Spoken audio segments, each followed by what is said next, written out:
سب سے پہلے تو میں آپ سب کا بہت شکریہ ادا کرتا ہوں، اپنے بزرگوں کا، بہنوں کا، بھائیوں کا، بیٹوں کا، کہ آپ سب نے جو عزت بخشی، ساتھ ہمارے دوسرے اکابرین بھی، ہمارے ایم این اے شیخ صاحب، تمام M N A M P As, ان تمام نے جو رسپیکٹ دی، محبت دیا، پیار دیا، کپتان کے سپاہی ہونے کے ناطے کا بہت شکر گزار ہوں۔ ہماری خواتین ونگ، ان کا بہت شکریہ، ہمارے وکلا، ان کا بہت شکریہ، میرے میڈیا کے دوستوں کا بھی بہت شکریہ، youth wing, I S F, ان کا بہت شکریہ تشریف لانے کا۔ اب میں 2-3 باتیں آپ سے کرنا چاہتا ہوں، مختصر بات کروں گا۔ دیکھیے، بات یہ ہے کہ سیاست تو پاکستان میں بڑے عرصے سے ہو رہی ہے۔ سیاست کھوکھلے نعروں سے شروع ہوتی ہے، حکومت ملتی ہے، چند لوگ عہدوں پہ براجمان ہو جاتے ہیں، غریب کا پھر کوئی نہیں سوچتا، وہ وہی رہ جاتا ہے۔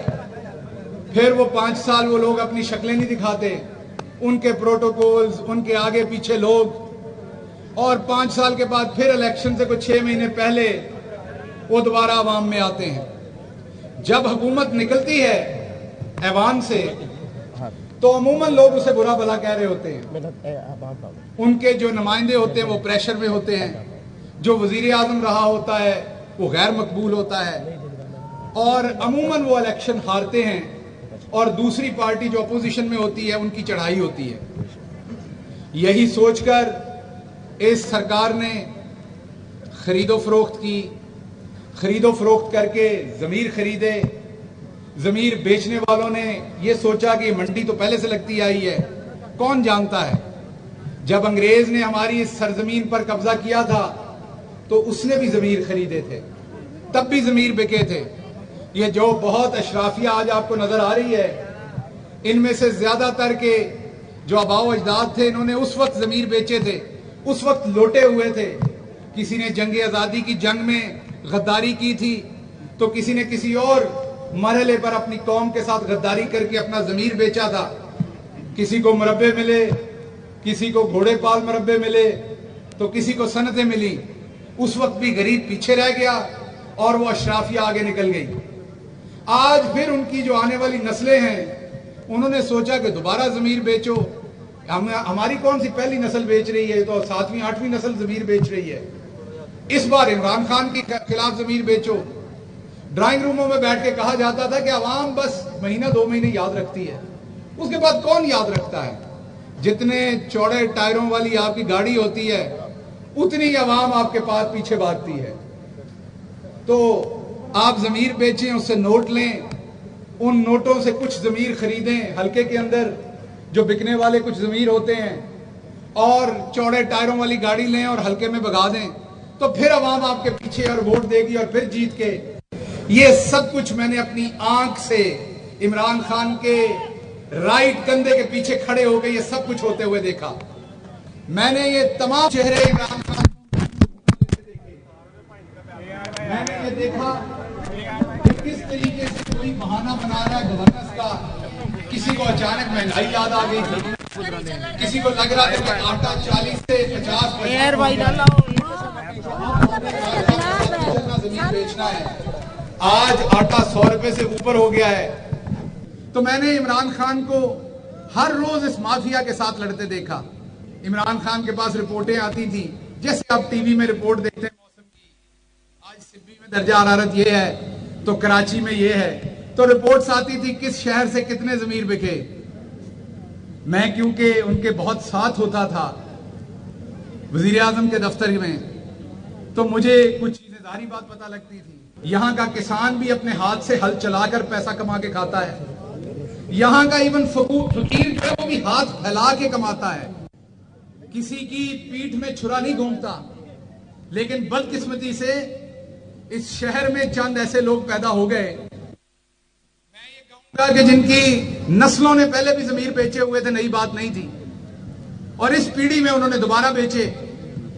تو جب عمران خان کو یہ پتا چلا کہ فیصل آباد ایک ایسا شہر جس کی ٹیکسٹائل کو عمران خان نے مدتوں کے بعد ریوائیو کیا، یہاں پر پاور لومز کباڑ کے بہاؤں بکی تھی یا نہیں بکی تھی، یہاں کا کسان مصیبت میں تھا یا نہیں تھا، عمران خان نے کسان ہو تاجر ہو یا مزدور ہو، سب کا ہاتھ پکڑ کے اسے اوپر اٹھایا۔ شہباز گل نے خطاب کیا فیصل آباد میں کارکنوں کے ساتھ، اور انہوں نے کہا کہ ہر ایک کا خیال کہ عمران خان نے ہاتھ پکڑ کے اٹھایا اور ٹیکسٹائل انڈسٹری کو دوبارہ کھڑا کیا فیصل آباد میں۔ اور جب مجھے پتا چلا وہاں کھڑے ہو کے کہ میرے شہر کے لوگوں نے بھی ضمیر بیچ دیا ہے، تو اس دن میں نے اللہ سے وعدہ کیا تھا کہ میں عمران خان کے ساتھ بے وفائی نہیں کروں گا۔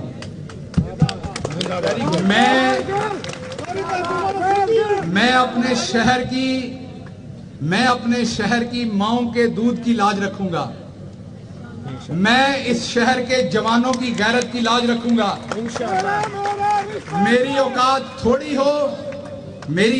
تھوڑی ہو یا زیادہ ہو، میں اپنا ضمیر عمران خان کے خلاف نہیں بیچوں گا۔ چودھری شہباز گل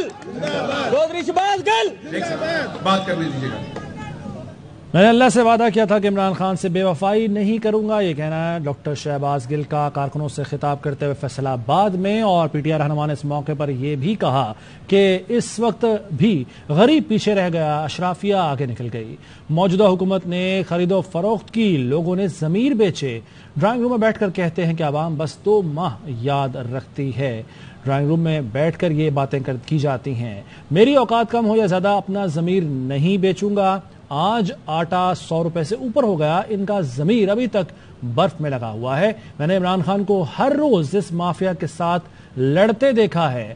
اور اس موقع پر شہباز گل نے یہ بھی کہا کارکنوں سے خطاب کرتے ہوئے کہ عمران خان نے فیصل آباد کی ٹیکسٹائل کو دوبارہ کھڑا کیا، ٹیکسٹائل انڈسٹری جو کہ گر رہی تھی، ڈاؤن تھی، اسے دوبارہ کھڑا کیا پی ٹی آئی چیئرمین اور اس وقت کے وزیر اعظم عمران خان نے۔